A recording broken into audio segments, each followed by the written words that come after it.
Nga pala, dito kami sa Bagak. Tignan nyo ah. Dagat. Ito yung beach. Pupunta ngayon ako dun.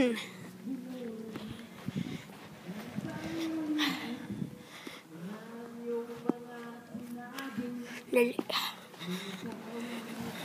Punta tayo doon.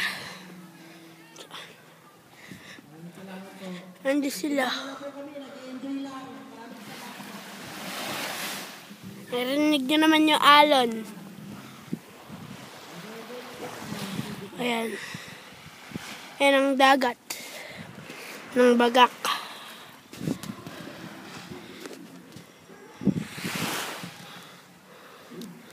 Nandun sila ngayon. Dito kami sa isang beach.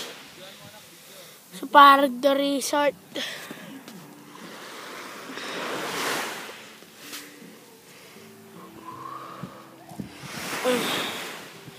Ito. Sakay dapat kami ng bangka. Ayan eh. Ayaw eh. At saka yun nga pala yung ano. Yun. Yung ano. Las Casas. Ayan. May check-in dyan hotel. At doon kami matutulog. Ito. Sa ngayon. Ayan. Makikita mo yung view.